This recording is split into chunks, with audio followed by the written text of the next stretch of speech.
Bapak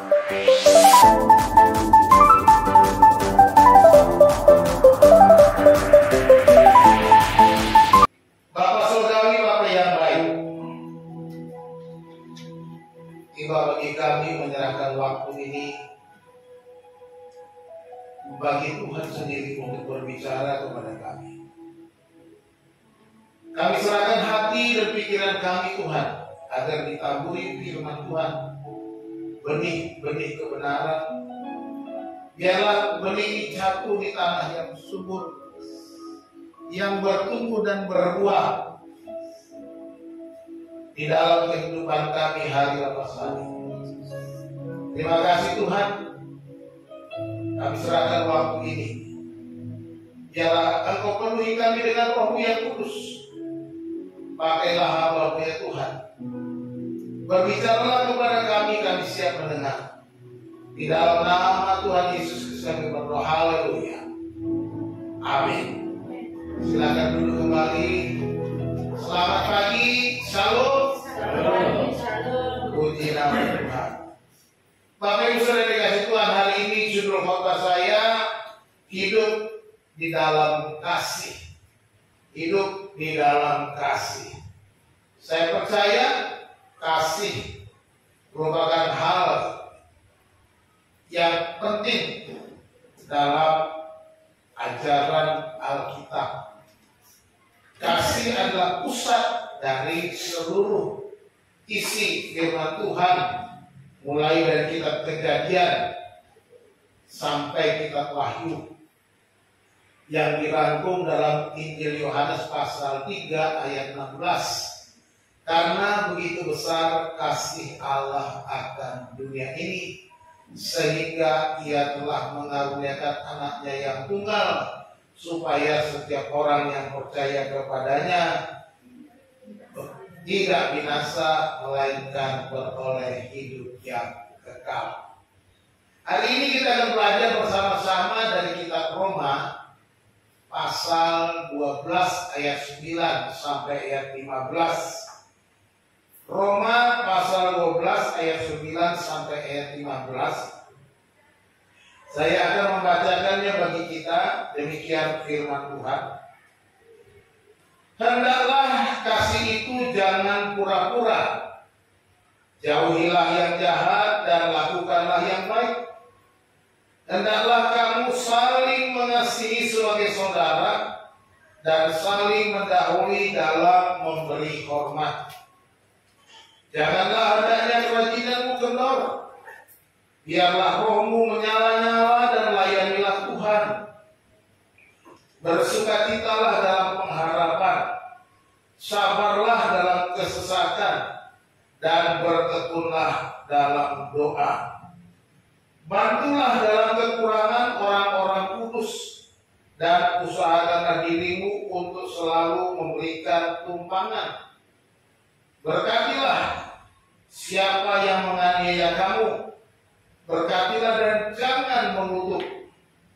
Bersukacitalah dengan orang yang bersukacita. Dan menangislah dengan orang yang menangis. Amin. Demikian firman Tuhan. Berbahagialah kita yang dengar dan yang melakukan firman Tuhan. Bapak Ibu yang dikasih Tuhan, Roma pasal 12 ayat 1 dimulai dengan pembaharuan, ya, supaya kita memperbarui akal budi kita menjadi manusia yang baru, mengalami metamorfosis dari kehidupan lama ke dalam kehidupan yang baru. Sebagai orang yang percaya, kemudian dalam ayat yang ke-9 sampai 15 diingatkan supaya hidup di dalam kasih. Di dalam Alkitab ada berbagai macam kata yang diterjemahkan kasih. Setidaknya ada 3 di dalam Alkitab. Yang pertama itu kasih storge, ya. Kasih storge namanya. Dalam bahasa ini namanya storge. Apakah kasih storge ini? Kasih storge bisa dibantu. Kasih storge menggambarkan kasih yang ada dalam keluarga, Ya. Kasih yang ada dalam keluarga. Kata ini menggambarkan ikatan mendalam dan penuh perhatian antara orang tua dan anak, suami istri, saudara kandung, dan lainnya. Nah, kebalikan dari storge adalah astorbus. Artinya tidak, astorbus yang berarti tanpa kasih sayang. Roma 1 ayat 31. Paulus telah mengingatkan kepada kita bahwa di akhir zaman orang akan menjadi sangat egois sampai mereka tidak mempunyai rasa cinta untuk keluarganya sendiri. Tidak ada kasih sayang, kasih satu sama lain menjadi dingin. Kalau kita melihat keadaan dunia sekarang menuju ke sana, banyak orang kasihnya menjadi dingin, kehilangan kasih. Itu kasih storge. Kasih karena hubungan keluarga. Ya. Yang kedua adalah kasih filia atau kasih filio. Kasih filia atau kasih filio ini adalah kasih persaudaraan atau persahabatan yang melebihi ikatan keluarga. Jadi di luar keluarga kita punya filia. Dalam artian kita harus mengasihi sesama teman kita atau sahabat kita, seolah-olah mereka adalah saudara kita. Kasih filia ini tergambar dalam kisah Alkitab, yaitu tentang cerita Lazarus yang bangkit itu. Bagaimana Yesus mengasihi Lazarus, ya, digambarkan di sana. Jadi ini kasih filia, seperti kita menjadi keluarga segala bangsa. Kalau kita punya storge, saya dengan Tuhan, lalu diperluas menjadi kasih filia dengan Opung, dengan Pak Sukardi, dengan semua anggota itu kasih storge, kasih filia. Itu kasih yang kedua. Ada lagi namanya kasih eros. Ini enggak ada Alkitab, tidak digunakan kasih eros ini dalam Alkitab. Tidak digunakan secara langsung. Ya. Kasih eros itu mengacu pada cinta yang romantis atau seksual. Ini cinta. Ini adalah hadiah Tuhan kepada pasangan yang sudah menikah. Itu kasih eros. Sehingga bisa mengungkapkan cinta satu dengan yang lain. Ini hanya terbatas untuk yang sudah berkeluarga, itu eros. Kalau ada eros kepada yang bukan muhrimnya, haram. Begitu kira-kira.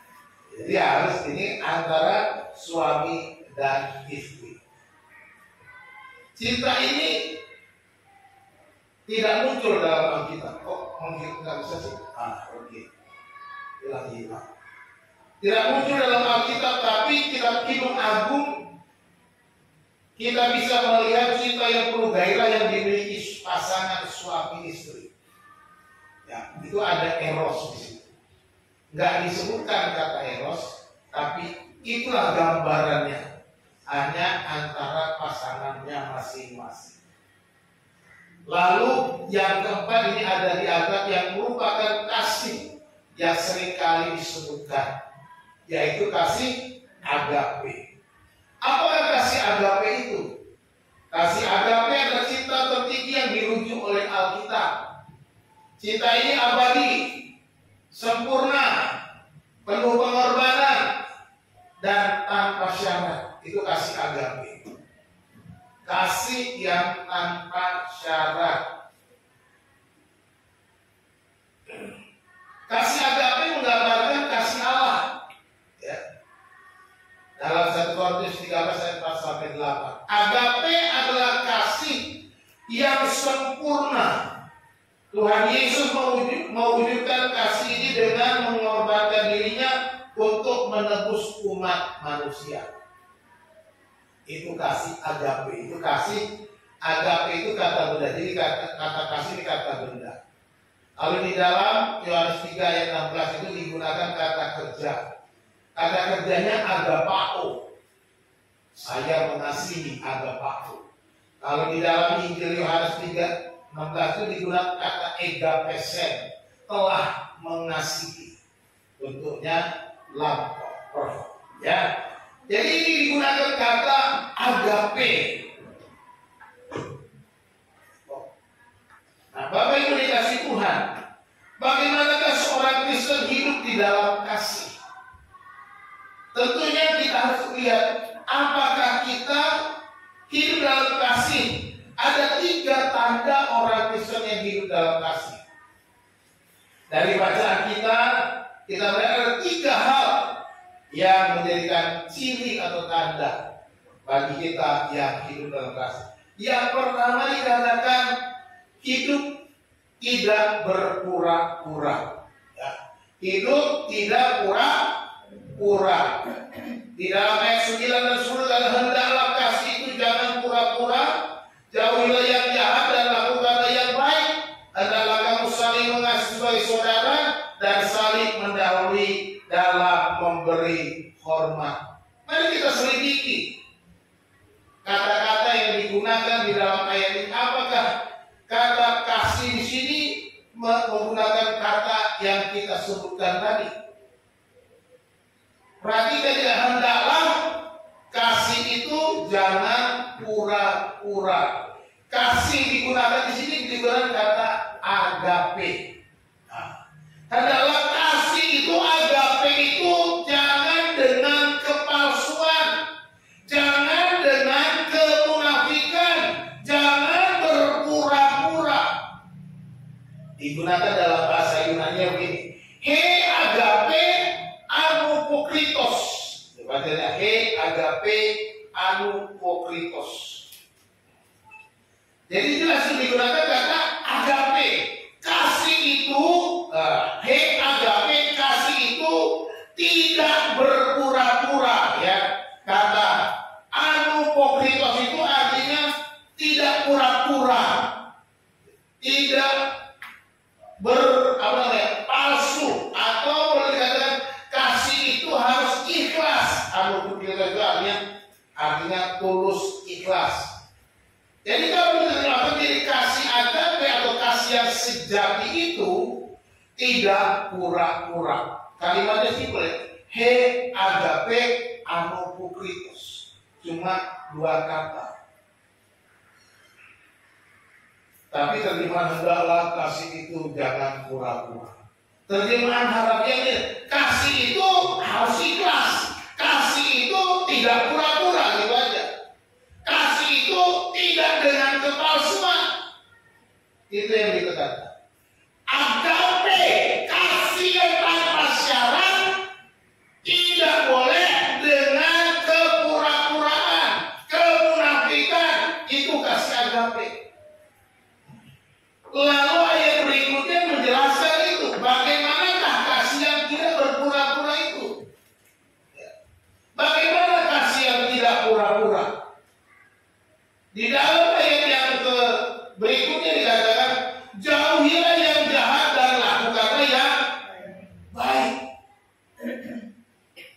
Jadi digunakan kata jauhi, kalau tak berpura-pura, jauhilah yang jahat dan lakukanlah yang baik. Nah, menarik di sini digunakan kalimat itu di dalam bahasa aslinya apostugontes, to poneron, kalomenoi, to agato. Ya. Apostugontes itu artinya bencilah, ya, membenci yang jahat.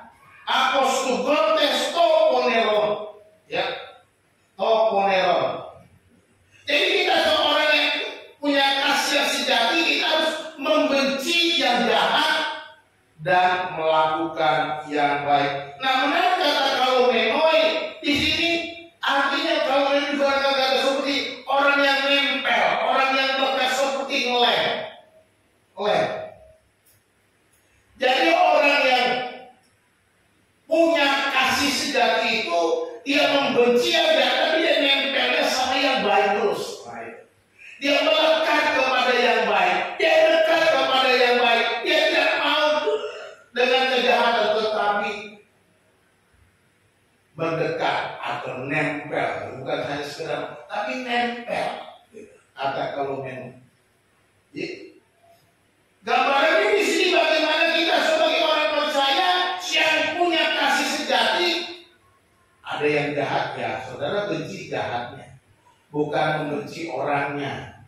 Membenci kejahatan bukan membenci orang, ya, membenci kejahatan. Tapi kita harus menaik artinya, kita maunya melakukan yang baik terus. Karena apa?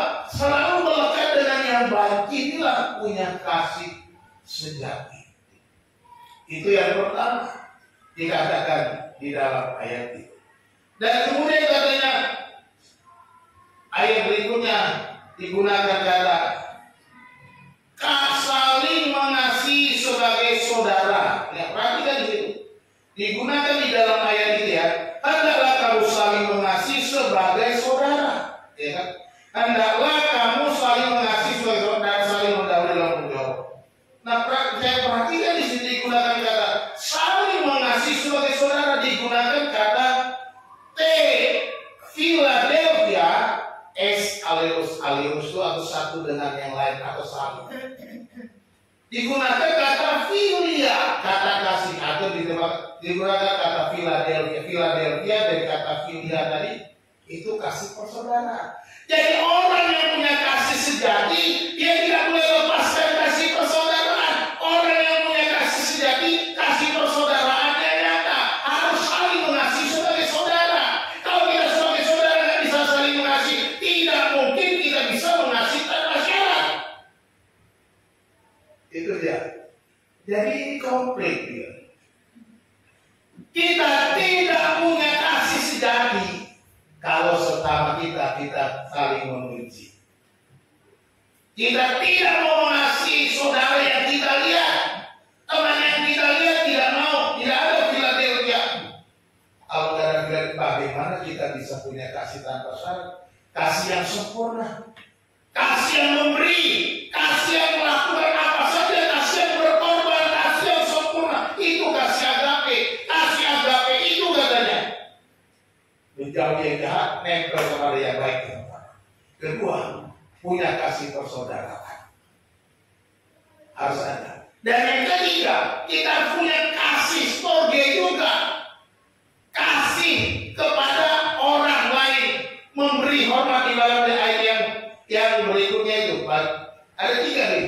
Saling mendahului dalam memberi hormat. Nah, kata saling mendahului dalam memberi hormat digunakan filostorgoi dari kata filo dan storgi. Dia itu permainan kata. Ya.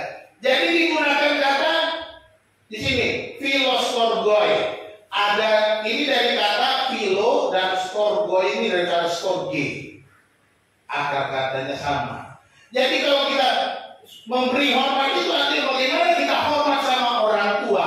Kan kita kasih storgi, hubungan dengan orang tua, menghormati. Maka dikatakan kalau kita punya kelewatan.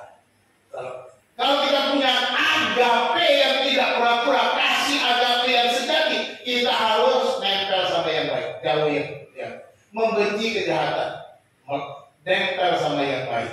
Yang kedua, kita harus punya kasih persaudaraan satu dengan yang lain. Yang ketiga, kita saling mendahului mengasihi dengan hormat sebagai orang lain kita hormati. Ada storginya. Jadi di sini ya, kasih sejati itu komplit. Agape itu komplit, harus ada filia, harus ada storge. Tanpa itu ngomong kosong. Tanpa itu kita sampai dengan omong doang. Kita bilang kita mengasihi orang lain, oh saya mengasihi, tapi tidak bisa menghormati. Pak, bagaimana saya menghormati dia tidak hormat sama saya? Pak, bagaimana saya mau menghargai dia tidak menghargai saya? Inilah tugas kita. Kasih itu kasihmu atau kasih dia. Jangan engkau mengasihi karena dia tidak mengasihi. Jadi jangan kita memberi hormat karena dia lebih hormat. Enggak boleh gitu. Kita memberi hormat karena kita punya kasih. Jangan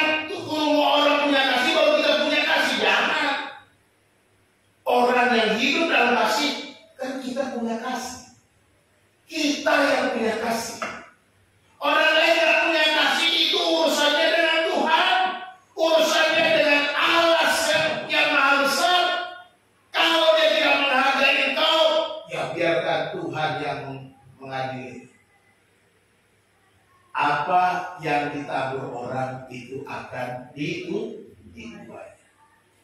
Menabur kejahatan akan menuai kejahatan. Menabur yang baik akan menuai kebaikan.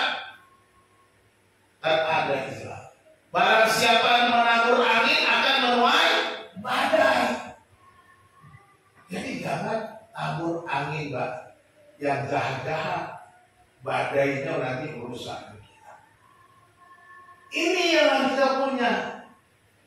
Philadelphia Storge harus punya. Kita harus menerima ini sebagai saudara kita. Kalau sebagai saudara, coba pikirkan baik-baik. Ya. Rahel dengan Ribka pernah bertengkar enggak? Tapi bertengkar terus enggak?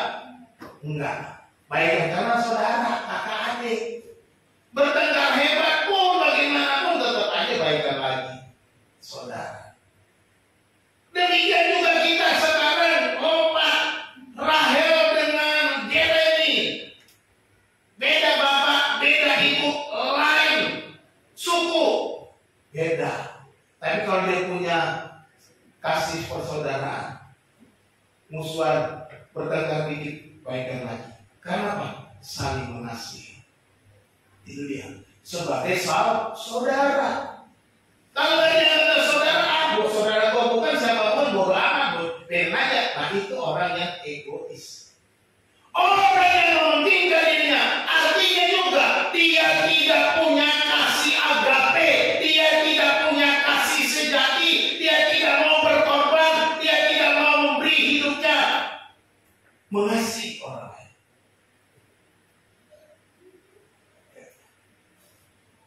Jadi mengasihi harus lengkap.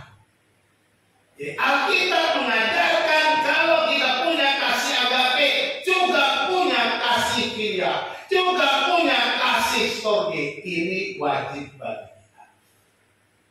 Ya. Kalau dua ini ada, jangan bilang kita punya kasih agape. Yang dua ini aja kan bisa dilakukan. Ya kan? Yang dua ini aja kan bisa, bagaimana kita bilang kita punya kasih sejati. Saudara-saudara yang dikasihi Tuhan, kita belajar hari ini mengasihi dengan agape secara ikhlas. Memiliki kasih agape secara ikhlas dengan ikhlas. Kita belajar bahwa kasih agape ditunjukkan dengan kasih persaudaraan dan kasih penghormatan storge, filia dan storge. Jadi jangan bisa-bisa. Kalau tidak punya filia dan storge, pasti kita tidak punya kasih agape. Tidak bisa. Levelnya di situ. Yang kedua, kita belajar kasih filia dan storge tak dapat dipisahkan dari kasih agape. Kita tidak dapat mencapai kasih agape tanpa melakukan kasih filia dan storge. Ini kesimpulan. Kesimpulan dari bagian pertama. Bahwa kita tidak boleh mengasihi dengan pura-pura, tapi mengasihi dengan ikhlas. Inilah cirinya orang yang hidup di dalam agape. Itu ciri pertama. Ciri yang kedua adalah hidup semangat melayani. Nah, hidup semangat melayani. 11-13 bunyinya demikian. Janganlah hendaknya kerajinanmu kendor, biarlah rohmu menyala-nyala dan layanilah Tuhan. Bersukacitalah dalam pengharapan, sabarlah dalam kesesakan, dan bertekunlah dalam doa. Bantulah dalam kekurangan orang-orang kudus dan usahakanlah dirimu untuk selalu memberikan tumpangan. Kesimpulannya, melayani dengan semangat.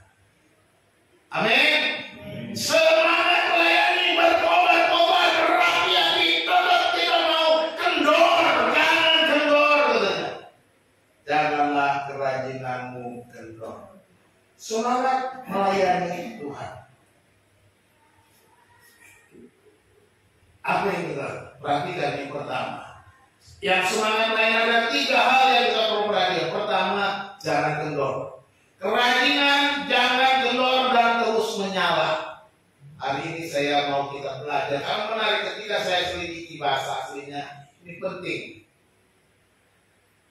untuk kita paham Alkitab itu kita pahami dengan baik. Dikatakan tespude me okneroi to mati zeontes to kurio dulontes. Yang merah-merah itu kata kerjanya yang terbaik. Ya. Kerajinanmu janganlah kerajinanmu tespude me okneroi katanya. Ya. Perhatikan itu. Sebenarnya di sini katakan jangan kendor dalam semangat, gitu. Jangan kendor dalam kerajinan, ya itu. Tespude kerajinan. Karena kerajinan jangan kendor. Ya. Karena digunakan kata tespude. Kata tespude itu bentuknya datif. Artinya ada suatu, misalnya berarti suatu keadaan, suatu posisi, suatu kedudukan. Jadi dikatakan supaya kita tidak kendor di dalam kerajinan kita. Ya. Lalu katanya to penuh hati zeontes. Zeontes kata kerjanya menyala-nyala dalam roh, itu harusnya. Kalau kita terjemahkan artinya rohmu menyala-nyala. Artinya kita kata menyala-nyala dalam roh, gitu kata to penuh hati itu artinya roh. Jadi kita menyala-nyala di dalam roh kita. Lalu to kurio dulontes. Dulontes itu melayani, menghambakan, gitu ya. Menjadi hamba di dalam Tuhan. Melayani terus di dalam Tuhan. Gitu. Jadi perhatikan ini, supaya jangan di dalam kerajinan, di dalam roh, di dalam Tuhan. Jadi ingat kita tidak kendor di dalam kerajinan kita yang terus. Kalau kita sudah bekerja, rajin terus, lakukan terus, jangan kendor. Semangatmu menyala-nyala di dalam semangatmu, di dalam rohmu. Kata mati itu bisa juga roh atau semangat, spirit. Menyala-nyala di dalam roh. Lalu layanilah Tuhan di dalam Tuhan, melayani di dalam Tuhan. Jadi orang yang semangat melayani itu dikatakan semua dilakukan itu. Tidak patah semangat, tidak kendor, terus menyala-nyala, terus melayani Tuhan, melayani dalam menjadi seorang dulos, seorang hamba, seorang budak, seorang yang menyerahkan haknya kepada Tuhan, itu seorang dulos. Melayani di sini digambarkan supaya kita menjadi seorang hamba yang tanpa syarat kepada Tuhan. Melayani kepada Tuhan dengan tanpa syarat. Karena kita menjadikan diri kita hamba, menjadikan diri kita budak, menjadikan pelayan Tuhan. Bukan sebagai zaman sekarang ART, asisten rumah tangga. Ya, kalau ART sekarang harus dihargai. Kalau nggak dihargai kita bisa dilapor polisi. Kalau dulu jangan dulu mau lapor siapa? Nggak bisa. Kenapa? Seorang dulu dia sudah dibeli oleh tuannya. Tuannya mau buat apa saja terserah dia. Makanya ada dulos yang melarikan diri. Seperti Onesimus melarikan diri dari Filemon, masuk penjara lah dia.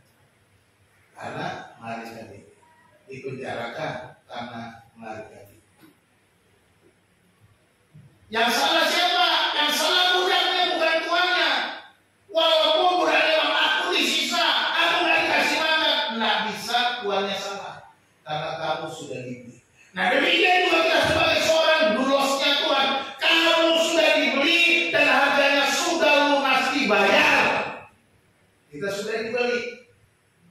Kita sudah dibayar lunas oleh Tuhan dengan darah yang mahal. Darah Yesus sendiri yang membayar kita, sehingga kita sekarang menjadi dulosnya Tuhan. Puji Tuhan. Firman Tuhan tidak berhenti kepada menjadikan kita dulos, tapi kita menjadikan kita anak-anaknya. Itu dia hebatnya. Tuhan mengangkat kita dari seorang budak menjadi anak, menjadi hak, mempunyai orang yang menjadi hak waris kerajaan Allah. Itu hebatnya. Itu bedanya sekarang kita dengan bulos. Zaman dulu juga bisa gitu, seorang budak bisa dia angkat menjadi anaknya, menjadi ahli waris. Kalau si tuan gak punya anak, bisa budaknya mewarisi harta tuannya. Kalau tuannya mau. Demikian juga kita sekarang. Kita menjadi budak, tetapi diangkat Tuhan menjadi anak-anak Allah, menjadi ahli-ahli waris kerajaan Allah. Jadi itu yang pertama, semangat dan itu jangan kendor, tetap melayani. Dan dikatakan berikutnya, bersukacitalah, ya kan? Bertahan dalam segala keadaan.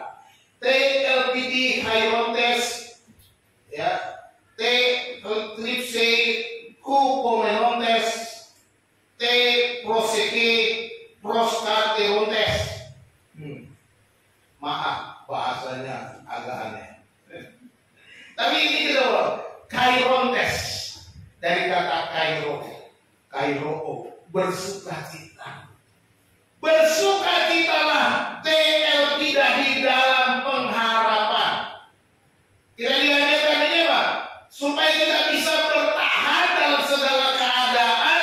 Ketika kita melayani Tuhan, kita harus punya sukacita dengan penuh pengharapan. Sekalipun kita melayani Tuhan, kita punya pergumulan dan berbagai macam, kita tetap semangat melayani Tuhan, karena kita tetap bersukacita di dalam pengharapan. Dan Tetrikse Upomenontes, bersabar, bertekun, sabarlah dalam kesesakan. Upomenontes adalah ini menggambarkan sesuatu keadaan yang bertahan. Upomone, orang yang bertahan, bersabar. Sekalipun dia mengalami berbagai macam kesesakan, dia tetap melayani, dia bersabar, dia bertekun. Ya, bertekunlah di dalam doa. Ya, digunakan kata te proseke proskaterontes. Kita diajarkan supaya kita bertahan di dalam doa-doa kita. Inilah orang yang semangat melayani Tuhan. Dia tidak pernah patah semangat. Dia tetap bertahan dalam segala keadaan dan diminta supaya penuh pengharapan. Dia penuh dengan kesabaran dan dia bertahan walaupun mengalami berbagai macam kesulitan. Bertekun dalam doa. Jadi ini gambaran apa yang harus kita lakukan sebagai orang yang punya kasih. Semangat layaninya ditunjukkan dengan terus bertahan di dalam segala keadaan.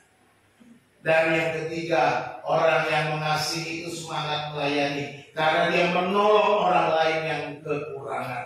Tais kreais tor hagion koinonontes filoseksian diokotes, ya. Digunakan kata menolong orang urus, koinonontes, dari kata koinonia juga akan kata. Kalau koinonontesnya bukan hanya sekedar layani, melayani. Kalau koinonia kan bagian pelayanan. Ini artinya mengambil bagian kesulitan orang lain.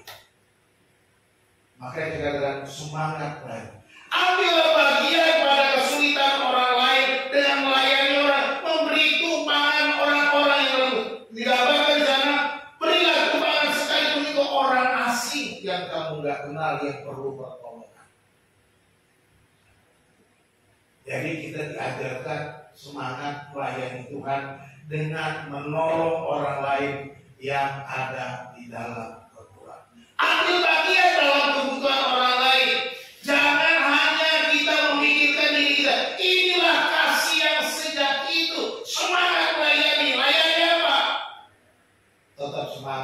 apapun yang terjadi, tetap bertahan, berdoa, bersabar, bertekun, bersukacita, apapun yang terjadi, menolong orang lain yang kekurangan, apapun yang terjadi. Itu orangnya semangat.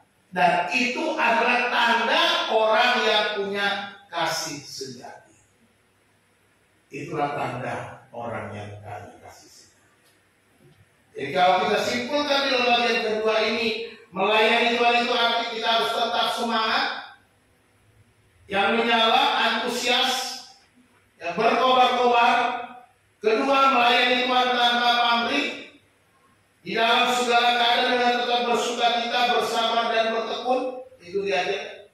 Dan yang ketiga, tetap menjadi seorang yang ramah dan terbuka bagi orang lain, bahkan bagi orang asing yang perlu dibantu. Ini orang yang semangat melayani. Orang yang melayani Tuhan dengan melakukan tiga hal ini di dalam Allah. Yang ketiga, tanda orang yang hidup di dalam kasih adalah hidup menjadi berkat. Ayat 14-15 berkata, berkatilah siapa yang menganiaya kamu. Kok berat banget, Pak? Berkatilah dan jangan mengutuk. Bersukacita dengan orang yang bersukacita dan menangislah dengan orang yang menangis. Yesus bilang, barang siapa menampar pipi kirimu, dia juga pipi kanan. Ya, sama. Berkatilah orang yang menganiaya kamu. Berkatilah dan jangan mengutuk. Ya, itu diajarkan. Jadi orang yang punya kasih agape, orang yang menjadi berkat. Berkatilah orang yang menganiaya kamu. Dikatakan eulogete tos diokontas, eulogete kaime kataraste. Ya. Jadi eulogete, berkatilah. Ucapkanlah syukur kepada orang yang menganiaya. Diokontas. Bersyukurlah eulogete dan jangan mengutuk orang-orang yang menganiaya. Diajarkan harus tetap menjadi berkat sekalipun kita mengalami kesulitan dari orang-orang lain. Ini memang pekerjaan berat. Ini yang dilakukan Yesus ketika dia berkata, ya Bapa, ampunilah mereka, sebab mereka tidak tahu apa yang mereka perbuat. Itulah yang Yesus lakukan. Dia tidak mengutuki orang-orang yang menyalibkannya, tapi dia berkata, ya Bapa, ampunilah mereka. Ini artinya dia mau memberkati orang-orang yang telah menganiayanya. Inilah yang dilakukan oleh Paulus di dalam kehidupannya, dalam pelayanannya. Setelah dia berjumpa dengan Yesus, hidupnya selalu memberkati setiap orang, walaupun dia mengalami aniaya. Karena dia percaya apa yang dialami, apa yang dia hadapinya, semua itu adalah bagian daripada rencana Allah yang harus dilewati untuk mencapai tujuan Allah. Jadi bukan tujuannya sendiri. Itu juga yang dialami oleh Yusuf. Dia tidak mengutuki siapapun, tidak mengutuki saudara-saudaranya, tidak mengutuki istri Potifar, tidak mengutuki orang-orang itu, tetapi dia terus bertahan sekalipun melewati kesulitan. Karena tujuannya adalah mengikuti rencana Tuhan. Itu saja. Nah, kalau kita sebagai orang yang punya kasih sejati, kita harus mengikuti apa yang Tuhan mau, rencana Tuhan yang harus kita lakukan. Inilah yang harus kita pikirkan. Menjadi berkat. Tetap menjadi berkat. Karena ada rencana Tuhan di tengah-tengah kesulitan yang kita hadapi. Bagaimana lagi menjadi berkat? Dikatakan bersukacitalah bersama orang bersukacita. menangislah dengan orang yang menangis. Artinya kita punya empati. Kita peduli kepada sesama. Memberkati, kita harus peduli. Punya empati. Haire meta hairontun. Klien meta klayontun. Ya. Jadi katakan, bersukacitalah dengan orang-orang yang bersukacita. Menangislah dengan orang-orang yang menangis. Orang-orang yang mengalami kesulitan. Orang-orang yang di dalam kesedihan. Kita harus ikut merasakannya. Ini artinya empati. Empati kepada sesama. Inilah berkat yang kita bisa lakukan. Empati kepada saudara. Empati kepada orang lain. Empati kepada teman. Empati kepada tetangga. Empati kepada saudara-saudara seiman. Ini yang harus kita lakukan. Ini tandanya kita menjadi berkat. Ini tandanya kita punya kasih sejati. Kita mau menjadi berkat. Kalau kita tidak mau menjadi berkat, jangan bilang kita punya kasih sejati. Ya, sebab Yesus sudah melakukannya dengan menjadi berkat bagi kita. Dan kita tidak boleh lupakan orang-orang di sekitar kita. Dimulai dengan kata Rasul Paulus, hendaklah kasih itu jangan pura-pura. Jangan pura-pura. Kasih yang sejati tidak boleh pura-pura. Buktikan dengan menjadi berkat. Buktikan dengan empati kepada orang lain. Buktikan dengan tidak membalas kejahatan dengan kejahatan. Jadi kita lihat menjadi berkat itu artinya kita tidak membalas yang jahat dengan jahat. Kita tidak mencari kelemahan dan kesalahan orang lain. Nah ini, hati-hati. Jangan cari-cari kesalahan orang lain. Dikit-dikit kita ngomong begini, salahnya dulu. Coba kita selidiki diri kita sendiri. Apakah kita sudah sempurna? Apakah kita tidak punya salah? Ketika kita mencari kesalahan orang lain, kita sudah hidup dalam kesalahan. Kita kalau mencari kesalahan, begini, itu kita sudah salah. Artinya sama saja kita sedang berbuat salah. Jadi bagaimana? Ya nggak usah cari-cari kesalahan orang supaya kita tidak salah. Ya, menjadi berkat. Kita bisa merasakan keberadaan orang lain dengan empati. Ini 3 poin orang yang menjadi berkat. Jangan membalas yang jahat dengan yang jahat. Saudara harus mencari kebaikan orang lain saja. Oh, orang ini baik, orang ini, sehingga kita diberkati. Kita menjadi berkat. Karena kalau kita cari kesalahan orang, kita tidak dapat untung apa-apa. Percaya? Kalau kita sudah gak suka sama seseorang, lalu cari-cari kesalahan, kita akan menjadi panas. Kita yang akan menjadi terbakar. Kita yang akan merepek sendiri. Kita yang akan bikin dosa sendiri. Itu ya. Jadi kalau kita tidak usah cari-cari kesalahan orang. Empati. Kesimpulan kasih yang sejati. Yang pertama, mengasihi dengan ikhlas terhadap sesama dengan kasih persaudaraan, hormat sebagai wujud kasih tanpa pamrih. Jadi ini komplit. Kasih yang sejati itu ada kasih persaudaraan, ada kasih sebagai penghormatan. Satu dengan yang lain.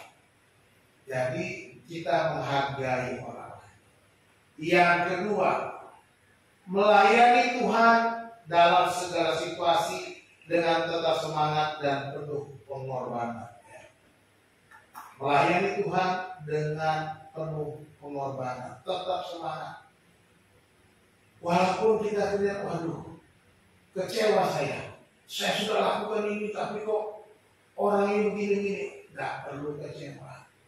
Kita sudah menabur kebaikan, kita sudah menyatakan kasih, maka kita akan menuai. Akan tiba waktunya menuai kebaikan. Teruslah menabur.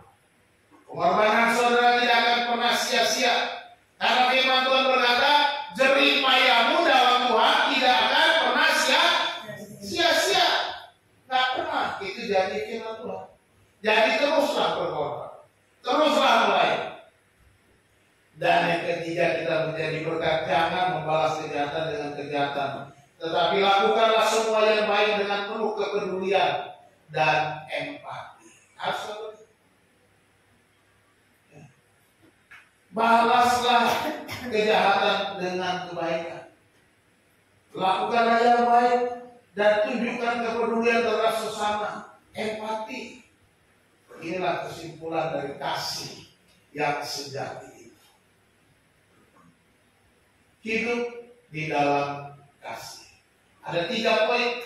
Yang pertama, kita tidak pura-pura. Kasih tidak pura-pura. Tidak ada kepalsuan. Atau kata orang dunia, jangan ada dusta di antara kita. Amin. Apalagi ini suami istri, jangan ada dusta di antara kita. Kata ini juga diucapkan tiap hari ketika bangun tidur, dan mau tidur. Tapi mami, jangan ada dusta di antara kita. Wah, mantap dah. Kasihan yang nggak punya suami. Kepada anaknya bisa bilang, jangan ada dusta di antara kita. Ini dia. Kasih sesama, kasihilah sesama sebagai saudara dan keluarga sebagai wujud mengasihi Tuhan. Tak kelihatan ya? Ya, jadi harus kita lakukan, mengkasihilah sesama kita sebagai saudara dan sebagai keluarga, sebagai wujud mengasihi Tuhan, sebagai wujud kasih Allah. Kasih agape itu harus ada kasih filial dan kasih storge gitu. Yang kedua, kita harus semangat melayani. Semangat melayani. Semangat melayani.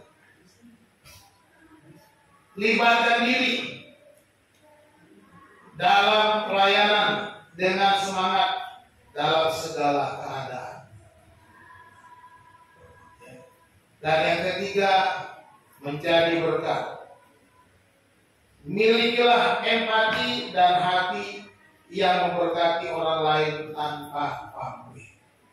Inilah yang harus kita miliki sebagai orang Kristen yang hidup dalam kasih. Tidak pura-pura hidupnya, tidak ada kepalsuan. Semangat melayani. Nanti lupa, belum waktunya. Nggak bisa. Semangat, jangan kendor.